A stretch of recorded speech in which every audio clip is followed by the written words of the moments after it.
So, thank you for coming today. You know, we talk about our proposed sewer rates and adjustments that we're making. I'm Chris Fisher. I'm the Municipal Services Director, and this is David Huff. He works in the wastewater, is the division manager.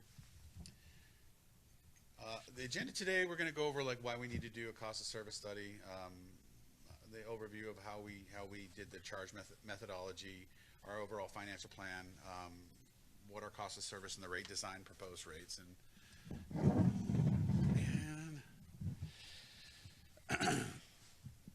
a couple of things, you know, like why do we need to do a cost of service study?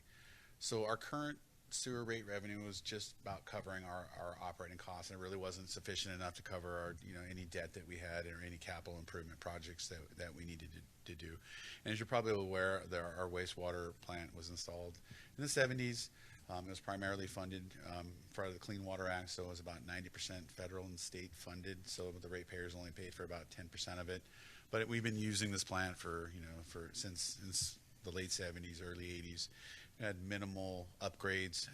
You know, we've had some we've had some changes due to regulatory requirements, but you know, for the most part, we've maintained the asset, but not really, you know, upgraded it. So if you look at from Water Sewer Master Plan, it shows about $107 million in future on improvements over the next 10 years, and then the actual wastewater plant, and what we're going to refer to as the WQC, or the Regional Water Control Facility, has about $145 million in the next 10 years. So the reasons we need to do a cost of service study is we have not changed our user charges since we have not updated our charges since 2013. The rate design that we have, I don't know if you've had a chance to look at it, and it's one of those things that most people don't understand, like don't have a reason to look for, but it's based on fixture units, as you can see to the left. So if you have a house, you know, and we'll count the number of fixtures in it. A faucet's 1, a toilet's 7, you know, a dishwasher's 2, and you count that up, and your charge is applied based about how many fixtures you have. So that's kind of the old way of doing things. Was before we had water meters in place, and that system's been in place for about 30 years. Pretty difficult to administer from a staff perspective. From a residential standpoint, I believe there's about 10 different, you know, classifications and charges, and actually and above the 10, if you have more than 60 fixture units, there's a way to charge for multiple, you know, or fixture units over the 60 units. And then for, you know, commercial and industrial, we've had some kind of we like, for instance, hospitals, the number of beds in a hospital, the number of students in the school, and that's how they did it in the, you know, the 70s and 80s, you know, when they didn't have water meters. Okay, overview of the service charge methodology. So the 218 process is where we're governed by, and it really it's meant to limit the authority of local governments to impose taxes, assessments, and fees and charges. The charges that we can impose are limited to the cost of providing the service, and it can't really be used for anything else. Service charge is for water and sewer, subject to a protest vote, which means majority of protests. It's 50% of our total accounts plus one, and so then it would not pass. So the big thing with the 218 process is, one, we don't charge any more than it costs to do the service, and we make sure that we charge our customer classes for their actual contributions to the plant. We'll get a little bit more into that later. Prop 218 allows us to set the rates for 5 years. So what you see in your rate is you had a 5-year increase, you know, and then an incremental increase based on the escalation factors. It allows us to recover the ongoing costs for operating and maintaining the system. It includes paying for capital projects such as, you know, in order to maintain the system. Doesn't necessarily include capital projects to expand the system. We'll also do a pay-as-you-go capital. So those are the projects where, you know, you have a pump, you know, breaks, you can't get it anymore. We have the ability to respond and not interrupt services like waiting to go through the process of updating. So we took our approach to this. It was a 3-step approach. We come up with a financial plan, understand, you know, like that's what we need to accomplish over the next 10 years, what we think that our costs are going to be, and what capital that we want to invest in based upon our master plan. And then a cost of service, understanding how much each one of the 3 constituents that we charge for, and that's flow related, so that's the amount of gallons. BOD is biological oxygen demand, which is organic, and then TSS is the amount of solids in the water. And I think it's really important to say that, like, you know, this when we figured our costs, everybody pays the same. Industry pays the same as industrial or as commercial and industrial pay the same as residential. Those costs they're the same no matter how you look at it. The difference is the amount that they contribute. And then the rate design, the big thing with our rate design, as we alluded to earlier, is it's complicated. It's hard to administer. It's hard to understand. And like you aptly said, that like even our 218 notice was kind of confusing, and that goes back to our rate design. Look at a financial plan. Really, when we look at, we're going to estimate our costs based on what we know, escalation factors, and we go to a lot of different resources. We'll look at engineering reports from the Bay Area and understand is the standard for for loading and whatnot. So our current annual costs are about $26 million. It's about $18 million of that is in just our operation and maintenance budget. We have $6 million in debt service and about $2 million in pay-as-you-go capital. Our existing rate revenue is approximately $20.5 million.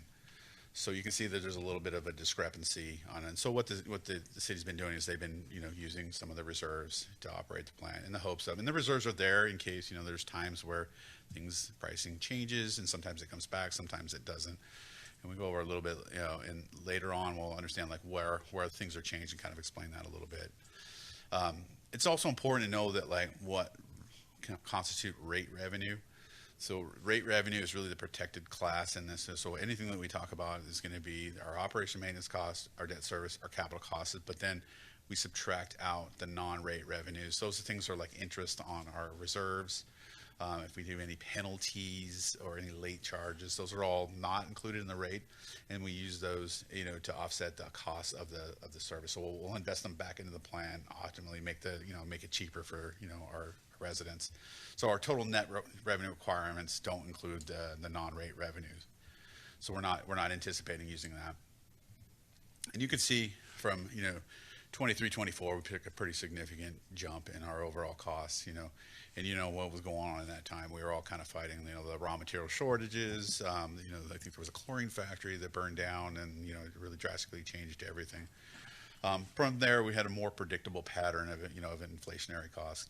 But you can see by 28, 29, we're looking at probably a 21% increase over the 5 years, which is not common, and I think we're all feeling the pressures, of that, in our everyday lives. You look at operations, and we're looking at operations being the wastewater plant itself. Our biggest expenditure difference was our chemicals, and they've not come down. And some of them we are seeing some relief, but nowhere near the prices that we saw, 3 to 4 years ago. Obviously, salaries and benefits are one of the big things. We have escalation, cost of living increases, and whatnot. Another thing that's probably underreported here is permit and studies.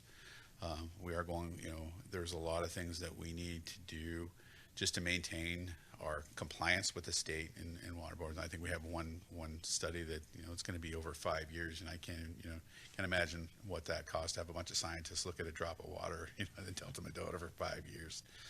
So overall, we've seen about a 35% increase, and it's kind of on par with what we're seeing across all boards.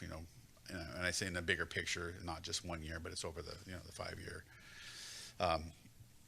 Now our collection system saw a slightly larger increase, but the dollar values are much less. And you can see that our collection systems, we see a lot. And the collection system is basically the pipes in the ground, anything that we use to collect it and bring it to the plant. So that's pumping stations, and sampling, anything that that's not included in the processing of the water. So you can see that they had about a 40% increase, but the overall dollar values were not that different. It's just a smaller. There's not a lot of maintenance going on that. Looking at our capital improvement, now we put the biogas solution in here, and I think that's important because right now we have a flare, and where the biogas is being vented and flared, and it's something that we're looking to recover. We can take that, scrub it, pump it back in the system, and we can actually generate some revenue. And I believe that that one has a 7.8 year payback, and I think what did we say was 100? Yeah, about $2.2 million per year in offtake sales, and it offsets our, our recovery. So we're investing in things that make our wastewater cheaper. Obviously, you got to buy them and install them and operate them, but we've looked at those things. So our total capital improvement costs overall, about $251 million, but we parsed that down because we wanted to make sure that, we realize that we're having a big rate change for our industrial users, and we expect that they're going to respond by, reducing some of their loadings and whatnot. So we invested in things that bring value. Well, I guess say the best way is the things that are worth saving. The things that we want to keep and we want to refurbish them. Instead of replacing them, we're going to spend we're going to spend a lot less money refurbishing them and keeping them in place and keeping them in service for a longer period of time. From a cost of service, really the big change in the cost of service is now that we've understood what our overall operating costs are. The cost of service is we're updating the rate structure, and the rate structure simply is changing the way that we collect revenue. And there's two components to this. Our current rate structure has been in place for about 30 years, and it goes back to not having water meters, and they did the best they could at the time. That was the best available technology to create a rate structure based on that.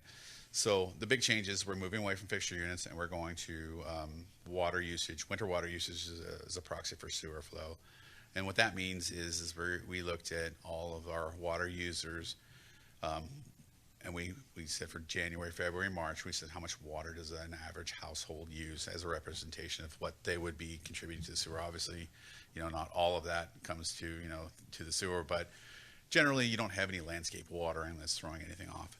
So what we found is that it was about 5,800 gallons per household was the average winter water usage. Obviously, we had some that were egregious and they're way out there, but we could always look at those and say yeah, that's an outlier because I can clearly see that they're watering and not watering days. So we'll manage those through an enforcement process. But I think that the most important thing is everybody was within, all the households were within one standard deviation of the mean. So it tells us that that's a really good measure of what actual usage would be. And we can do a mass balance on it, but the problem with that is we have landscape watering that we can't always, so you can get close and there's always evaporation, but we felt very confident that for us that was the absolute best measure of what the actual usage was for. Now when it comes to industry, we actually have flow meters and we measure their actual sewage flow. We measure the the flow and then the two variables, which is BOD and TSS. So wastewater costs are always allocated to four parameters. So they're the customer costs, the flow related costs, the biological, the BOD, and the TSS. So the customer costs are the things that cost to administer the program, collect the revenue, the stamps, and whatnot. Any administrative time that's dedicated to managing that program. And then these costs are allocated based on their contributions to the plan. So. And we understood that residents were, use this. We know we've measured what the industrial users do this, and then we've taken samples of our commercial industrial users, and we also use some other things. And I can't remember what the name of that company or that study that we used. Revenue program guideline. Yeah, thank you. So we looked at flow, strength, and customer-related costs. And the next slide. This is really the slides to the three tabs to the right are the actual, and then the tab on the left is what the actual revenue that we collect. So what you're going to see is in the green is our residential customer class, and the yellow is the industrial customer class, and the blue is our commercial institutional customer class. So what this is saying is of our total revenue, 60% of our total revenue is coming from our residential. 32.8, or essentially 33, was coming from our industrial, and about 7.2 of our revenue that we are collecting is coming from our commercial and institutional. And if we look at our flows, you can see that about 37% of our flows come from our residential, and about 52.5% come from our industrial, and about 10.7 come from our commercial institutional. So you can see right away that there isn't a good balance here. And then we take it a little bit further, and now, and I say this with caution because we're making an estimation on residential because we're not sampling or we're testing it. We're basing it on well-known standards. But for institutional, we know these things. So, if we look at from a BOD, it's about the organic content that we have, and about 70% of our was coming from institutional, and 24% was coming from our residential, and conversely, our solids, about 52% were coming from industrial, and about 40% were coming from residential. And we talked a little bit about this earlier, but winter water usage and annual water usage, we used those two to understand, and balance out, and we made sure that all of these numbers balanced at the end. There wasn't any outliers, and they all kind of so we call it a mass balance. And then again, our industrial flows and lows are measured, so David will probably talk a lot about that. So resulting cost of service analysis, we basically applied what we know based on the revenue that we need, and we allocated these costs across all the customer classes based on their contributions to the plant. There are some fixed costs that we have, but the variable costs are basically, and David's going to talk a little bit about that. And I think that's on. You're next. No, actually, I got a few more. All right. So rate design and our proposed rates is, probably why you're here to talk to us today. So our goals for our rate design, they essentially need to follow the cost of service. They're equitable and non-discriminating, meaning that, everyone pays the same unit cost. It costs the same. The restaurant pays the same as the residential based on their contribution. We wanted to make sure that our rate was easy to understand, easy to administer. There's a lot of savings when we can administer the program effectively without a bunch of extra effort that's unneeded. We wanted to ensure that by looking at our financial plan that that our rate design is going to bring us stability. We want to be solvent. We want to continue to provide the service that we can. And the biggest change is we're revising the way that we calculated for residential, which means we're moving away from the fixture unit and go on to winter water usage. So I'll leave it at Dave to explain this one. Try not to make a whole bunch of. Yeah. All right. Thank you. So this is the notice you received in the mail. I kind of go through each customer class and kind of show how each of these are calculated. I do want to start with the industrial customer class because that's definitely the easiest to look at. And when I'm referring to numbers, I'm going to look in fiscal year 24, 25, kind of in that column. So the industrial customers have 4 components to their sewer bill. First of all, they have a flat administrative fee. After that, like Chris was talking about, they have 3 components: flow, BOD, and TSS. For flow, we measure a lot of this stuff directly at the industry. So we have flow meters that are calculating the volume leaving each facility. We have auto samplers that are collecting flow proportional samples at least 4 times a month. And then we're taking those analysis and actually determining what is the BOD, what is the TSS. And then we take all the information and we generate their bill directly from those results. So one thing I want to point out is that the rates you see here for the industrial customers is the same that's applied to all of the other classes. So it costs $3,408 to collect and treat 1 million gallons of sewer.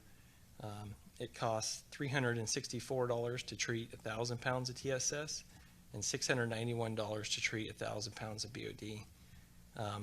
The only difference when we look at the other customer classes is how they're administered, and really the difference is based on the concentration of both TSS and BOD.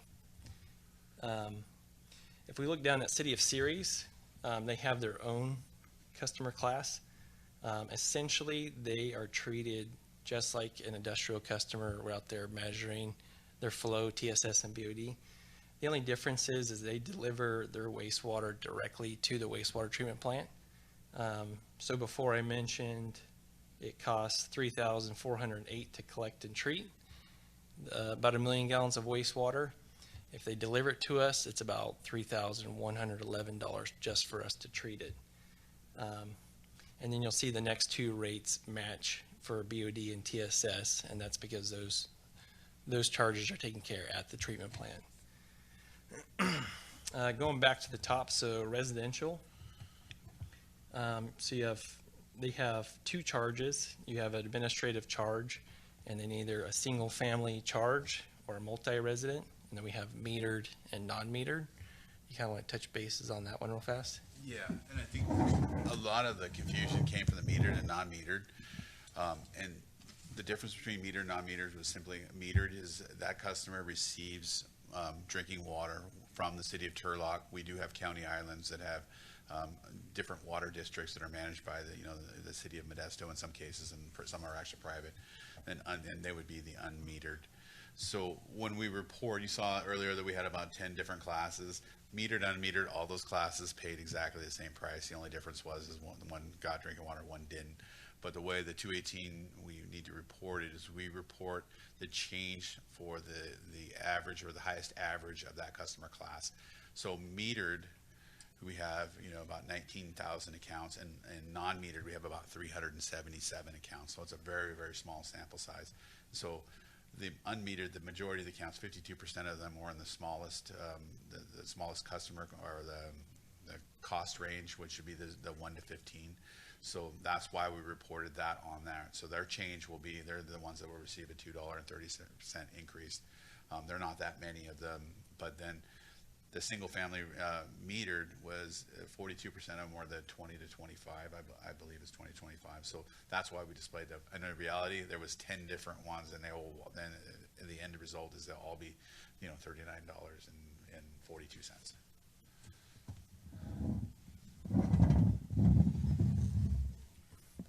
So then also on residential, like Chris mentioned, the big change we're going from is the fixture units. Like we said, we base that with installation of water meters.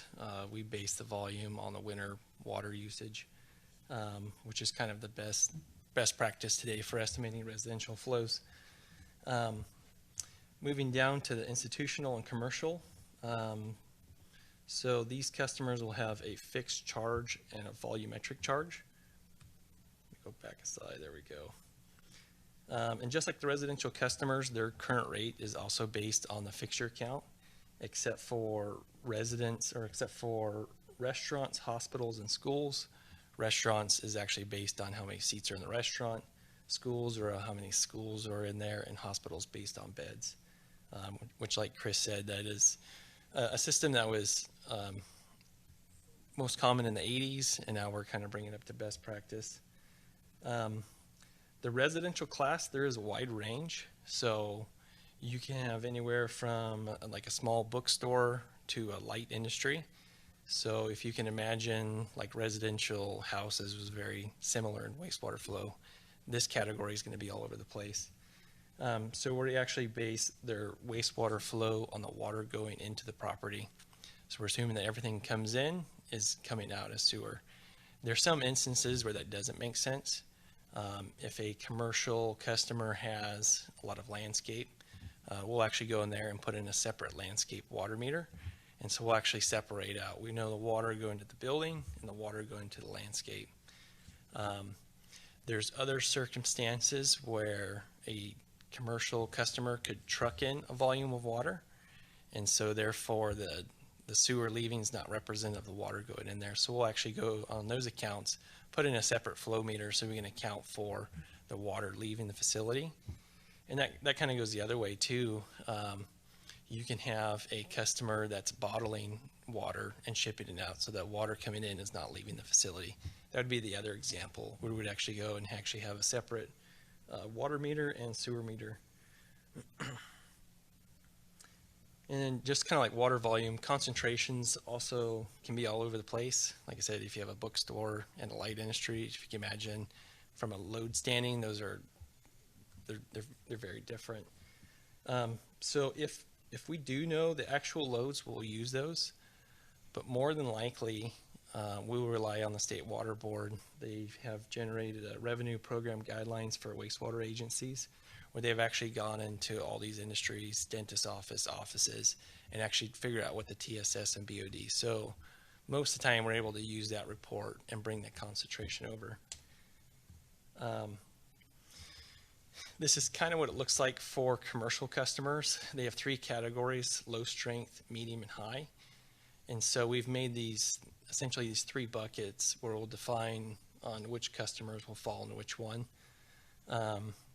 Most of the customers are low strength, about 700 customers inside this category, and about 170 in the medium, and about the same in the high. So some of the examples on low strength, if you have like a hotel without a dining option, that is majority of domestic wastewater, so kind of like low strength. Going to your medium strength, if you have a hotel now with dining, that's mostly domestic wastewater, but now you're mixing a kitchen in there, so the strength is kicking up. And then kind of on your high strength is definitely like a restaurant, and there's lots of cooking and grease, bakeries. So those are kind of the common examples of the three different tiers for commercial customers. We did do a bill comp for each of the customer classes. So you can see there's monthly bill on the left side, water consumption on the bottom. HCF stands for 100 cubic feet. So a little bit of an odd volume unit, but that's pretty standard in the industry. We did point out kind of the average bill in this customer class is about 3,400 cubic feet of sewer per month. And so customers in that class are currently paying about $77 a month, and then the proposed rate will be $117.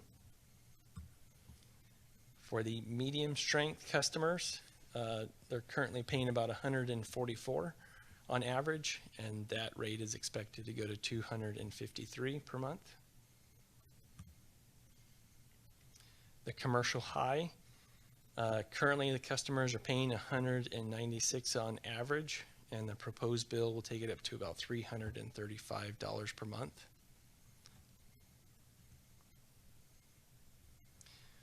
For the resident single family accounts, currently right now the average resident is paying $51 per month for sewer, and under the proposed rates that will go down to $39.43.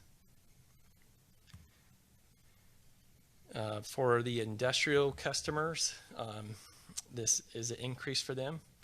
So currently right now, the average industry is paying about $0.27 million per year for sewer, and then the proposed rates will increase to $0.77 million.